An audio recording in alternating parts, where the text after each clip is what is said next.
Indonesia yang positif terinfeksi virus Pemerintah corona telah menetapkan COVID-19 sebagai jenis penyakit dengan faktor risiko yang menimbulkan kedaruratan kesehatan masyarakat. Dan oleh karenanya, pemerintah menetapkan status kedaruratan kesehatan masyarakat. Selamat siang rekan-rekan semuanya. Kita bertemu lagi di podcast kelompok 2 terkait dengan transformasi digital di Kumham ya. Kita diskusi aja nih Bang, kayak gini. Bapak ibunya belum kelihatan juga. Kita diskusi. Memang saat ini kan digitalisasi menjadi sebuah urgensi nih yang harus dieksekusi oleh para pimpinan baik itu pusat, satuan kerja di Kemenkumham. Paling enggak krisis pandemi COVID kita ini mendorong Kemenkumham khususnya satuan kerja segera melakukan akselerasi program transformasi digitalnya. Bukan lagi sekedar tempelan atau sekedar gaya-gayaan agar organisasi atau satker kita terkesan keren, kekinian gitu. Nah, ini cuman kan masih banyak kendala. Gimana sih menurut Bapak-bapak tuh transformasi digital Kumham gimana Pak? Bisa ngasih masukan Bapak? Kalau saya dimulai dengan alur layanan kunjungan non IT sama nanti dilanjut dengan berbasis digital. Bagaimana kira-kira? Boleh Bang, boleh juga seperti itu juga. Ya anggap aja saya sebagai moderator lah Bang ya. Nih Bang, kan tadi kita belajar terkait dengan karakter apa sih, ada 4 kuadran nih. Nah, kalau mungkin di beberapa tempat kayak gitu ada yang origin, terus ada onward kayak gitu. Nah, kelompok kita nih ngomong mungkin bisa difokuskan tadi disarankan oleh dosen ke onward. Nah, onward ini sendiri kan memang cara gampangnya tuh kita tuh sudah menyiapkan sarananya, digitalisasinya sudah cukup bagus lah, proses bisnisnya udah tinggi. Nah, cuman penggunanya, pelanggannya, pengguna layanan ini yang masih rendah. Jadi biasanya satuan kerja kesulitan memigrasi pelanggan yang sudah melakukan digitalisasi, ya Pak, yang kita sudah bikin digitalisasi, ayo kita pakai untuk bisa menggunakan sarana ini, ternyata kanal ini nggak cocok sama masyarakat. Masih pengguna layanan masyarakat masih nyaman dengan proses fisik. Nah, cuman karena pandemi inilah kita berurusan sama satker, kita paksa menjadi online. Nah, kayak misalkan di imigrasi, layanannya kita pakai bisa langsung paspor online seperti itu, cuman masyarakat tetap aja ngantri, minta nomor antrian seperti itu, termasuk di Kanwil juga Bang, kayak gitu. Saya di Kanwil itu juga udah nih pakai, kita punya sistem Silandu, sistem layanan terpadu kayak gitu, tetap aja masuk datang ke kantor itu masih berjalan. Nah, ini kan kondisinya onward itu kalau nggak salah seperti itu, kurang lebihnya seperti itu Bang. Mungkin ada masukan-masukan Bang? Izin Pak Febri menambahkan. Siap. Kalau saya melihatnya begini Pak Febri, memang sih kita khususnya di Kumham, layanan online udah lumayan banyak, baik di imigrasi ataupun di pemasyarakatan.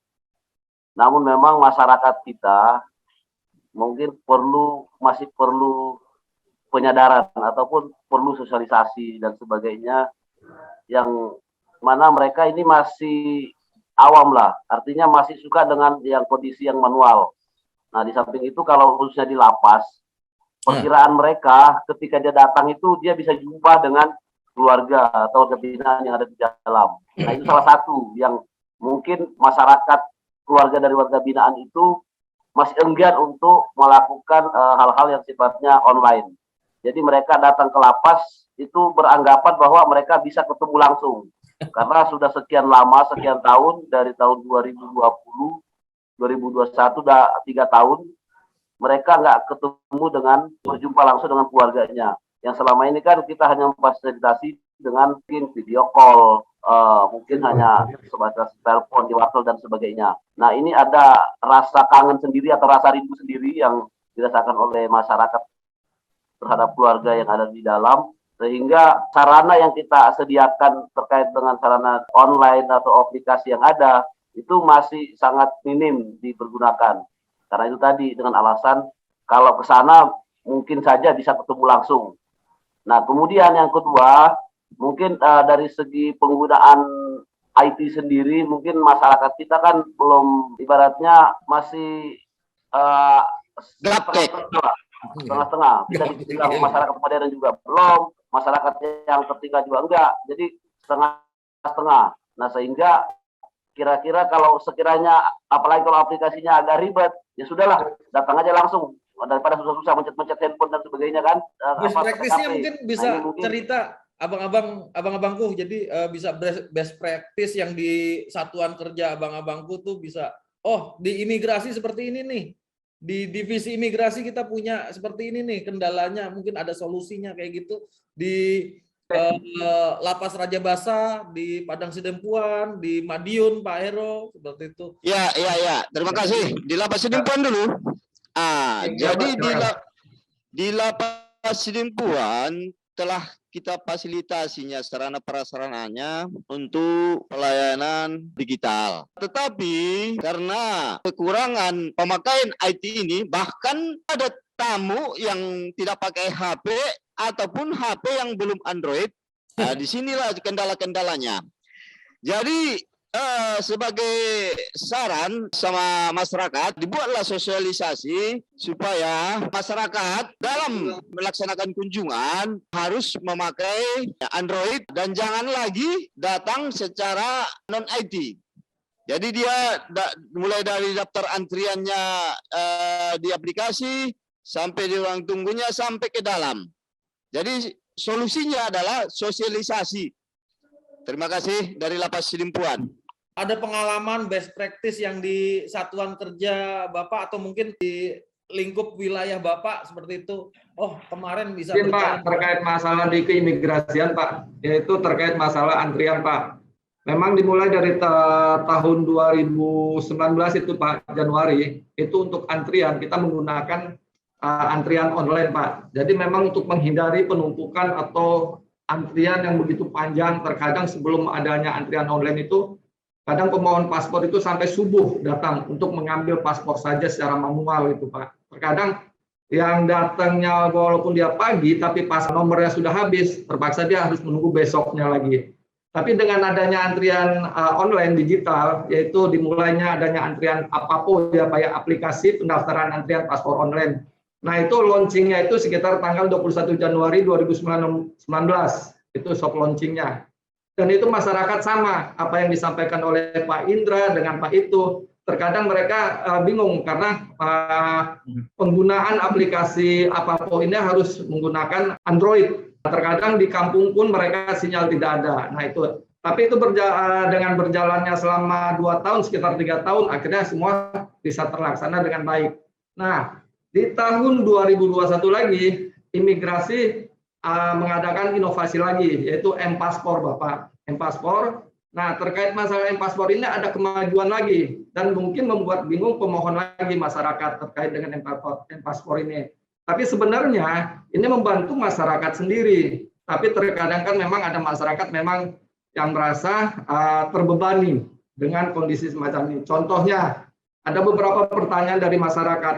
Kenapa sih untuk pendaftaran online ini kita harus mengupload sendiri persyaratan yang ada gitu loh. Seperti KTP, KK, akte lahir atau yang lainnya tuh masa pemohon paspor sendiri yang harus mengupload. Salah satunya itu. Sebenarnya jawaban dari kita adalah itu untuk mempersingkat waktu, justru untuk membantu pemohonnya sendiri. Yang seharusnya mereka datang ke kantor imigrasi, diadakan wawancara, sebelum foto itu kita harus mengupload data yang bersangkutan.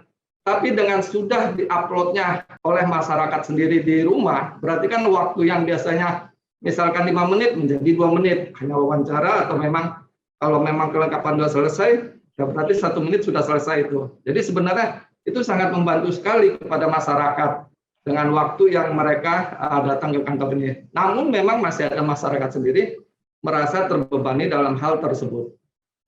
Mungkin itu Pak yang bisa saya sampaikan, salah satu contoh saja terkait masalah digitalisasi ini Pak, terkait masalah antrian paspor ini Pak. Terima kasih Bapak. Iya.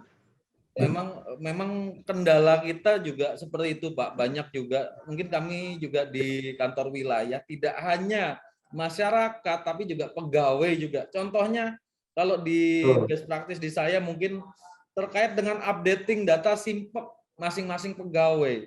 Nah, ini yang harus sudah ada medianya, sudah ada teknologi informasinya terintegrasi, udah cukup bagus.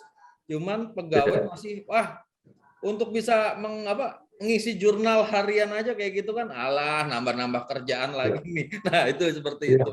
Terus juga ini saya sudah melaksanakan diklat kayak gitu, mengupdate informasi kepegawaiannya sendiri yang bahkan untuk kepentingannya sendiri itu juga itu menjadi satu hal yang jadi tantangan juga. Nah, mungkin kedepannya kita coba mencari yang user friendly lah, aplikasi atau mungkin sistem yang itu juga jadi salah satu yang cukup kita scan saja lah kayak gitu, misalkan ada barcode-nya itu kan sudah ter-save itu dan terintegrasi, misalkan BPSDM mengeluarkan sertifikat terkait dengan kita nih diklat nih, terus di situ sudah ada barcode-nya kayak gitu kan, udah tersimpan dalam drive-nya atau database-nya di BPSDM, kita tinggal terintegrasi dengan simpek, jadi nggak perlu kita harus ngetik lagi. Ya, tadi yang seperti dikatakan digital tapi rasa manual. Kalau mungkin teman-teman ada pengalaman lain? Terima kasih Pak Ketua, Mas Febri dan juga rekan terkait dengan masalah pemahaman digitalisasi di Kementerian Hukum dan HAM lah. Apakah kondisi digitalisasi itu sudah merupakan masuk dalam kategori kebutuhan atau itu menjadi sesuatu yang harus masih dielakkan bagi petugas, kan begitu? Sama dengan yang disampaikan oleh Pak Febri terkait dengan simpek. Jadi itu sudah merupakan kebutuhan tentunya bagi seluruh petugas, mau tidak mau, suka atau tidak suka, bahwa konsep itu sudah harus menggunakan handphone yang berkualitas Android. Tidak ada lagi yang sifat manual. Kalau kita melihat perjalanan waktu dari masa tahun, kita lihat kurang lebih sekitar 3 tahun mundur dengan sampai sekarang. Kondisi pemahaman dan penggunaan digitalisasi lingkungan Kementerian Hukum dan HAM sudah sangat meningkatlah persentasinya. Contoh begini, kita lihat ilustrasinya kondisi COVID ini mulai dari tahun 2000, bahwa sistem sekolah yang dilaksanakan oleh anak-anak kita itu kan daring. Nah, yang dulunya mereka itu langsung face to face daring. Mau tidak mau kalau anak kita itu 4 di rumah, mau tidak mau paling tidak ada 2 alat handphone. Walaupun yang murah, syukur-syukur bisa laptop. Tapi minimal 2 agar mereka bisa gantian. Kalau sempat benturan waktu, mau tidak mau satu orang harus memiliki handphone Android untuk bisa melaksanakan bagaimana sekolah secara daring. Nah, ini juga konsepnya melihat memang ada harus yang konsep dipaksakan. Lingkungan tugas kita ini masih berbeda dengan maaf katanya kualitas tingkat apa namanya. Halo Bang. Halo Bang. Suaranya agak hilang-hilang seperti itu Bang. Ya mungkin karena puasa menjelang buka puasa nih kayaknya. Udah agak ketemu. Halo, izin. Iya. Jadi seperti itu menurut kami Bang. Nah, kalau di lingkungan kita juga seperti itu. Nah, ini juga potensi-potensi ini digitalisasi ini akan bisa semakin masuk ke ranah hati daripada di lingkungan kita ini. Yang pertama adalah memang mau tidak mau tambah tahun adalah sistematika pelaksanaan tugas itu harus menggunakan digitalisasi. Contoh kalau mungkin dia di keamanan, sistem lock penguncian pintu mulai dari portir mungkin sampai dengan beberapa titik blok pengamanan itu sudah harus menggunakan lock door. Berarti itu kan pemahamannya sudah mau tidak mau petugas itu sudah harus memang sering membaca dan memahami sistem penggunaan digitalisasi lock pada pintu pengamanan. Begitu juga kalau registrasi. Sudah memang semuanya pasti kalau diregistrasi mau tidak mau pemahaman tentang IT sudah memang harus, karena memang sudah basicnya itu sudah harus digitalisasi. Kemungkinan mau nanya Bang. Seperti itu kira-kira. Diskusi nih Bang. Ini kan dulu kalau misalkan yang manual kita kerja, sarana disiapkan oleh kantor. Ya. Otomatis dengan digitalisasi yang ada sekarang kayak gitu, itu dibebankan ke personalnya. pegawainya. Misalkan, oh laptop, komputer kayak gitu mau nggak mau kan di rumah harus menyiapkan jaringan, Alat-alat itu. instalasi, Ya. atau lah apa laptopnya lah, handphonenya lah kayak gitu. Yang anak-anak sekolah juga. Mungkin Mbak Muna bisa cerita gimana Mbak di BPSDM yang menjalankan e-learning seperti itu Mbak? Siap. Jadi ini kaitannya dengan teknologi ya. Memang kan jadi dipaksakan seperti itu ya, karena memang kondisinya mau nggak mau ya. Untuk e-learning sendiri, untuk di BPSDM, sebenarnya kan ini muncul ya kan, karena memang pertama bagaimana BPSDM yang memiliki tusi pengembangan kompetensi, dia bisa menjangkau gitu ya sampai ke tempat yang jauh seperti itu. Tapi juga kenyataan di lapangannya kan masih ada kendala jaringan ya. Jadi itu dibuat meskipun secanggih apapun dibuat, jadi seperti seolah kayak mubazir tanda petik gitu ya Pak Febri ya, terkait dengan e-learning. Kalau kami kan sebagai bukan user ya, justru kami sebagai yang menyajikan itu juga tentunya berpendapat bahwa apakah ini inovasi bisa diundang untuk semua seperti itu ya. Tapi kalau boleh ada masukan kan teman-teman di sini memang dari yang kami barangkali ada tanggapan sedikit dengan pemanfaatan e-learningnya seperti apa gitu. Barangkali merasakannya seperti apa pemanfaatan e-learning itu. Seperti itu. Kita ini kan juga praktek e-learning nih kan pada hari ini gitu.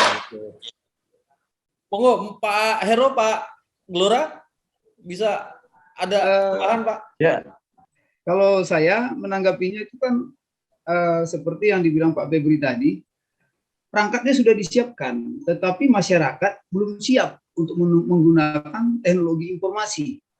Nah, cuma di sini ada kerangka Perpres 95 tahun 2018 itu manajemen lembaga pemerintahan berbasis elektronik. Jadi kita kayaknya harus dipaksakan menggunakan perangkat teknologi informasi.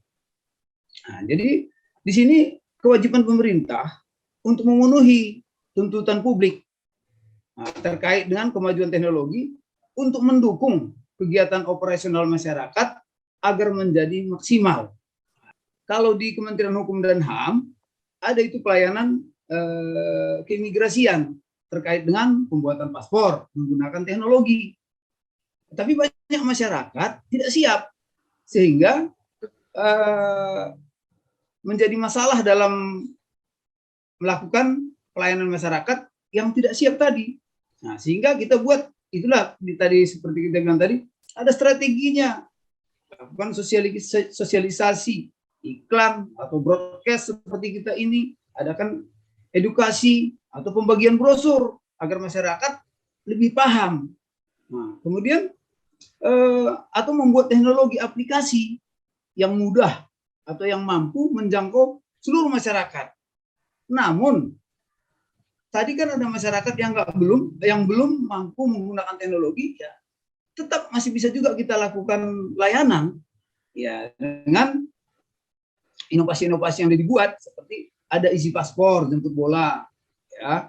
Nah, kemudian ada layanan walk-in, datang sendiri nanti kita layani, atau layanan lansia atau difabel itu kita langsung layani. Sebenarnya banyak inovasi-inovasi yang berbasis teknologi informasi yang dilakukan imigrasi seperti yang disampaikan Pak Iwan tadi, ada isi paspor, ada Apapo, ada M-Paspor. Nah, itu semua menggunakan teknologi informasi. Siap. Jadi ya ini maksudnya tugas kita dari Kementerian Hukum dan HAM bagaimana memfasilitasi masyarakat yang belum siap menggunakan teknologi ini. Sementara perangkat sudah disiapkan. Kita kan tinggal di tengah di kota ini, sudah disiapkan semua. Lain dengan yang ada di daerah. Di daerah itu belum siap dan jaringan internetnya juga belum ada.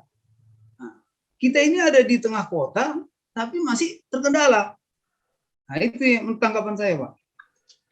Bagaimana tanggapan teman-teman terkait dengan kasus ini? Berarti Pak Hero mungkin ada tanggapan Pak Hero? Izin menambahkan. Boleh.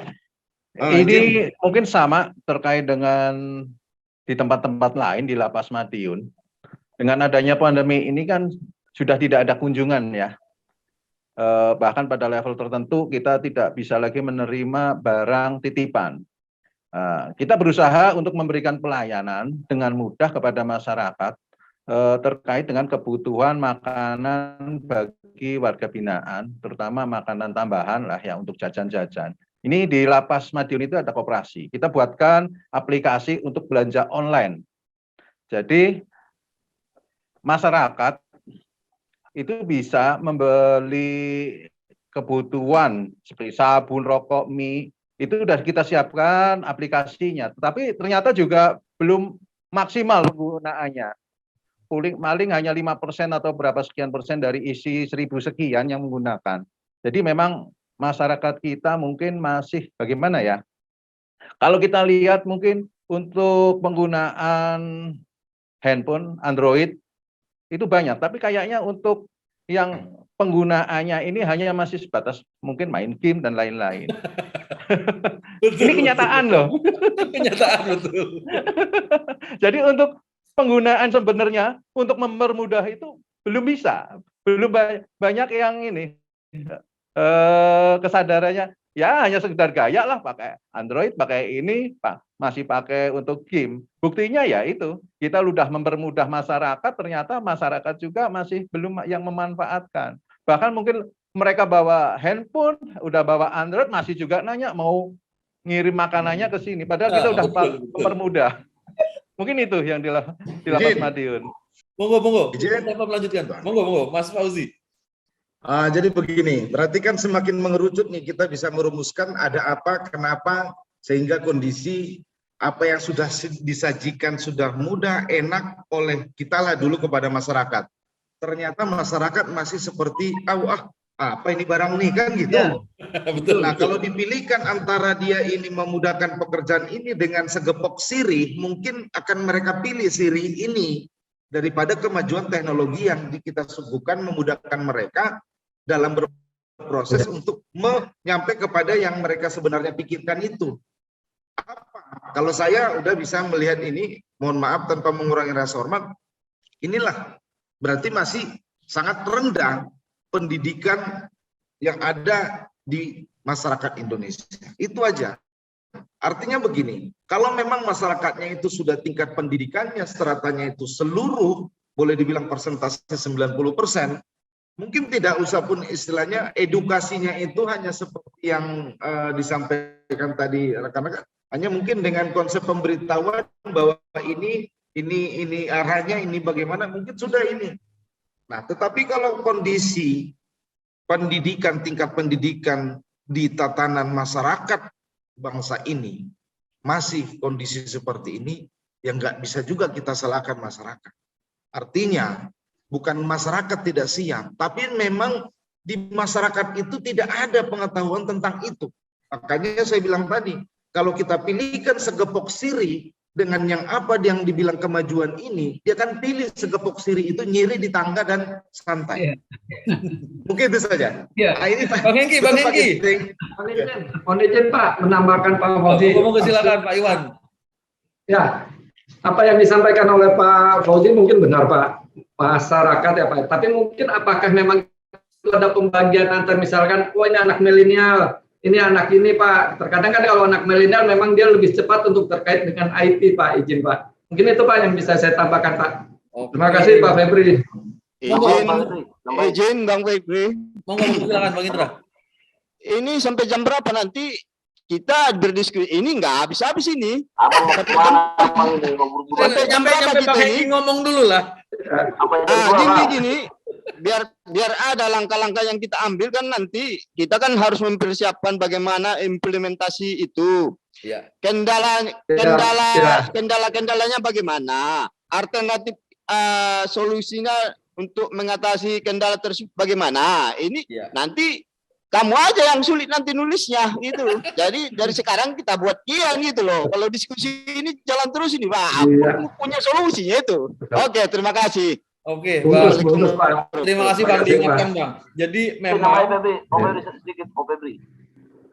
jadi memang kita sudah tadi udah kita identifikasi beberapa permasalahan, memang kondisi di beberapa, nggak cuma di beberapa, mungkin di semua satuan kerja tuh masyarakat pengguna layanan tuh masih belum siap, itu pasti ditemukan. Tapi ada juga masyarakat yang sudah siap seperti itu. Nah, yang kita mungkin sedikit kalau dari saya, salah satu solusi, alternatif solusinya pertama, nah ini channel-channel ini jangan dihilangkan Pak dengan adanya digitalisasi Pak. Jadi misalkan, oh ya untuk layanan yang tetap tanpa harus pakai teknologi yang terlalu rumit itu tetap ada. Contohnya misalkan saya ngalamin sendiri di Tangerang Selatan bikin KTP, wah harus pakai aplikasi Pak, kayak gitu.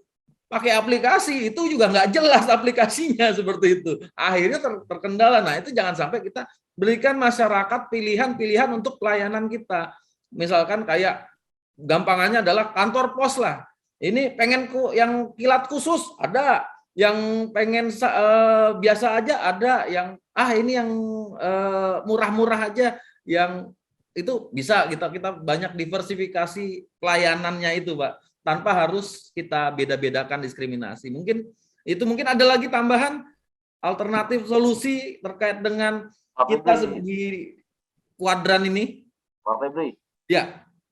Gini Om, mungkin gini, kita harus ekstrim mungkin ya. Jadi teman-teman tadi kan mungkin menyalahkan dengan kondisi masyarakat yang belum siap. Ya kan, kalau saya gini, bisa nggak kalau paradigma itu kita rubah?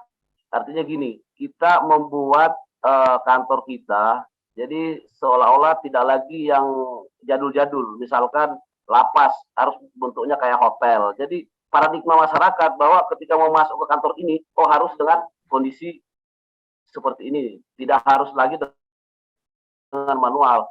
Karena ini jujur aja tampilan lapas rutan di mana hampir lah itu masih jadul Pak, untuk depannya dengan kondisi seram dan sebagainya, masih pagarnya yang itu segala macam. Coba kalau tampilan depannya itu kita bikin kayak body club di Semarang kayak gitu Pak Ibrahim, tampilan depannya loh. Jadi orang tuh menarik. Jadi kesan-kesan yang seram-seram jadul itu kita buang supaya orang tuh penjara itu tidak selamanya yang seram-seram dan sebagainya, sehingga masyarakat tertarik mau untuk mengikuti apa yang kita lakukan seperti itu. Jadi ada pertimbangan Pak dari segi struktur kita sendiri, kita benahi dulu, kita perbaiki dulu seolah-olah itu nuansanya kayak hotel dan sebagainya, sehingga masyarakat mau ikut mengikuti apa yang kita mau seperti itu Pak Beri. Terima kasih.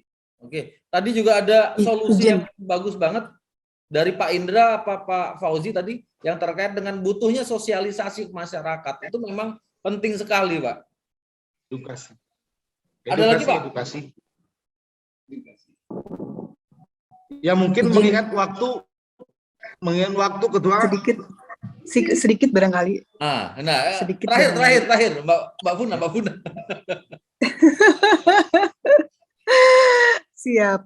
Jadi kan gini, biar bagaimanapun itu namanya inovasi, pasti kan perlu waktu kan untuk penggunanya. Secanggih kita punya handphone, pasti kita juga perlu waktu juga untuk dipelajari. Jadi ketika inovasi itu kita kategorikan dalam tahap onward gitu kan ya, kan ada dua kemungkinan. Kemungkinannya memang dia bermanfaat, ya kan, bermanfaat tapi perlu waktu, atau memang mubazir seperti itu. Nah ini yang kita bicarakan hari ini,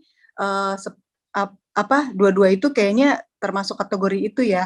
Jadi ini kan bicaranya digitalisasi, ya pasti kaitannya dengan teknologi gitu kan ya, di mana kita mencoba mengidentifikasi inovasi-inovasi di Kumham yang masuk kategori onward yang mana. Nah tadi sudah disebutkan kenapa dia menjadi onward, kendalanya apa, dan sosialisasinya apa, tapi saya setuju lebih kepada bahwa kenapa sih dia bisa menjadi tidak digunakannya tadi yang istilah dengan di imigrasi itu ya, yang mungkin satu edukasi dan sosialisasi itu aja sih sebenarnya. Kalau secara tujuan kenapa inovasinya itu dibentuk kan sebenarnya lebih kepada efisiensi ya, bagaimana organisasi mengefisiensikan lini-lini layanan gitu kan ya, lebih terjangkau dengan menggunakan teknologi tapi kok alih-alih untuk manfaat nggak digunakan inovasi itu kan seperti itu. Kalau nggak salah besarannya kayak gitu. Kalau ada kekurangan silakan ditambahkan. Demikian Pak. Udah mantep Pak. Karena Ya, mantap. ada istilah abang-abang ini salah semua. Wanita selalu benar.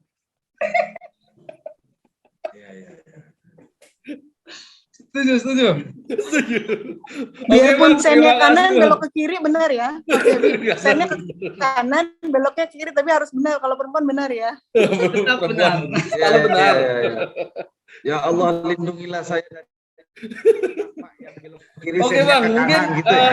diskusi kita cukupi di sini. Tadi sudah kita sudah bisa mengidentifikasi permasalahan dalam apa sih namanya itu tadi? Kuadran onward ini. Kuadran onward ini udah kita bisa identifikasi. Kita lihat best practice-nya teman-teman gimana seperti itu, dan juga kita coba, oh ini alternatif solusinya yang utama apa. Kita secara umum tadi sudah dijelaskan oleh Mbak Funa, luar biasa kayak gitu ya.